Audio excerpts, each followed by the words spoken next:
There's no denying that there are countless reasons to love Borderlands. The gameplay, the aesthetic, the loot, the comedy, the characters, the lore. There are so many reasons a player can get invested into the games. It has popularized a genre ever since 2009. Since then, it has grown both from the studio that makes it to the fans that play its game. Borderlands 3 got released in 2019, 10 years after the release of the game that started it all. And while I could speak all day about what I love about what the games have done and where they've progressed, there's one thing I have to say hasn't. Something that for the past 10 years has stayed the same across the 3 main entries of the games. And that's its storytelling, specifically how it involves the Vault Hunters. You see, back in Borderlands 1, everything was extremely minimalistic.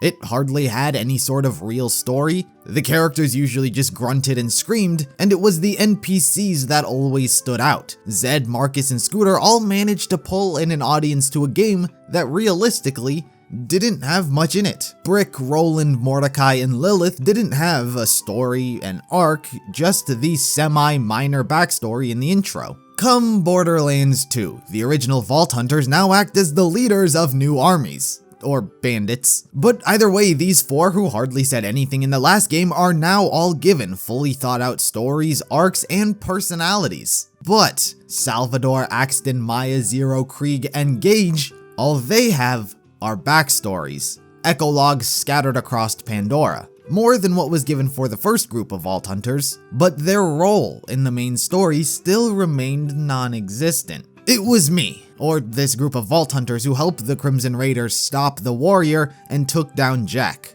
But they're not in the cutscenes. There are no character models around, just constantly being called Vault Hunter. But you know what? That was perfectly fine, if I'm being honest. Jack was such an amazing villain, he outshined literally everyone. Your eyes were more so focused on him and his story than it was with you and your story. The game felt like it belonged to Jack.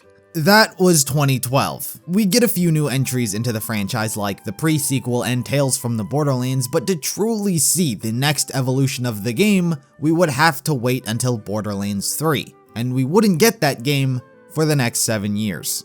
With such a long waiting period in between releases, fans were clawing at the next installment the moment it was announced. Its live presentation showcased all the new gameplay mechanics like sliding, mantling, and slamming, while demonstrating its new and wacky weapons like alternate fire, TDR gunplay, all while showing off the new planets we could finally explore. It seemed like the evolution we had all been hoping for. Unfortunately, not everything got updated. Borderlands 3, from a story standpoint, was everything the other games were. While better than the first, it was definitely not surpassing the second. Not from a character standpoint, at least. Think what you will of the Calypsos, Ava, the Jacobs, and what have you. Their stories are not what I'm referring to. Whether you believe them good or bad is subjective. It's not the arcs of the NPCs I'm talking about, rather, the way the story is interacted with needs an update. Similar to the graphics, the gunplay, the weapons, all of which are new and improved, Borderlands 3 needed to be an updated looter shooter, not just a late 2000s looter shooter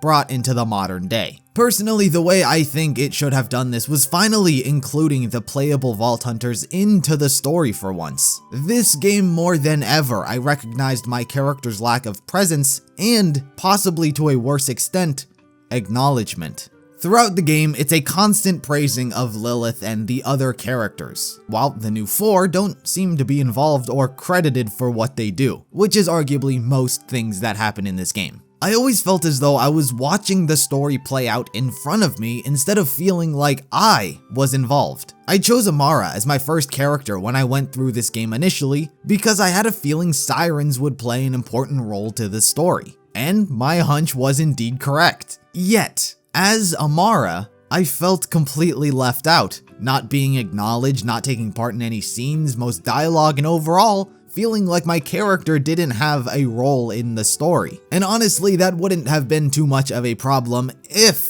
The 4 new Vault Hunters didn't have backstories and personalities of their very own. So Borderlands 3 introduces 4 new characters, all of which just exist as the plot plays out in front of them. So I think what the games need to do moving forward is involve our characters. And I mean fully involve them. Place them into the cutscenes. At the end of the day, I personally may be a solo player, but I know the story canonically is these 4 stopping the Calypsos. Just like the first game with them 4 and Borderlands 2 with these 6. There is a canon story being told. So involving the characters in the cutscene and cinematics, in my opinion, would escalate that storytelling aspect of the game tenfold. I couldn't tell you how annoyed I was when Maya died and my character was nowhere to be found. I felt helpless that such a death was preventable. I just had to watch as this kid with no powers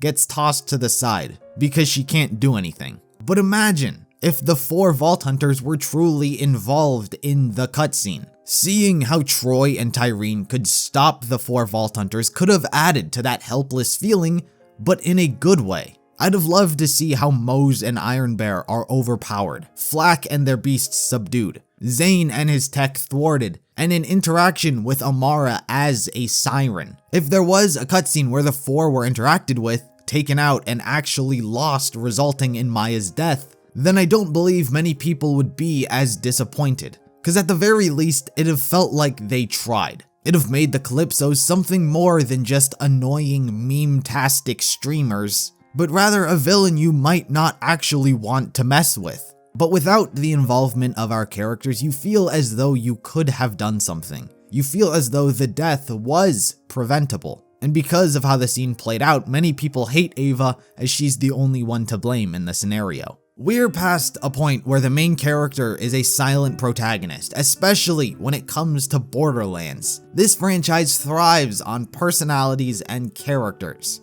And I'm not a fan anytime a new character comes out and I feel as though I have to wait for the next game to learn anything about them. I get that there's usually some sort of bigger and grander story that the main narrative usually wants to focus on. And while it may be disappointing, I can understand not including every single character that once made an appearance in the past games into this one. But if there's one group of characters who will remain relevant throughout the whole game, it's the main playable Vault Hunters. The whole journey is lived through their perspective. I want to know more about them, or at the very least, see them, and have them be acknowledged for what they do. Have their personalities interact with themselves and the other characters. I love Lilith. She might be one of my favorite video game characters of all time, but the game acts as though she was the one who single-handedly saved Pandora. And it's just like, what about me? Borderlands 3 has been an upgrade to the franchise in more ways than just one.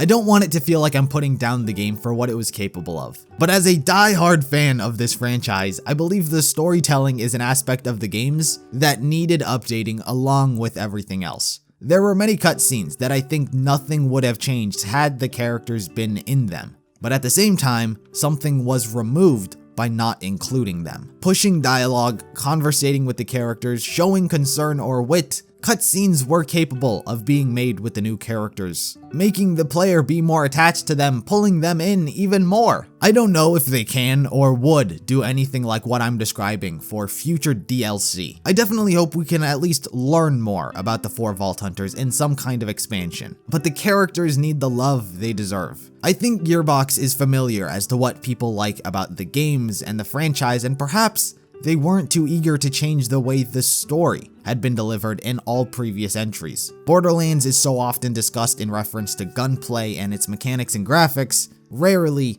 its story, and I want to change that.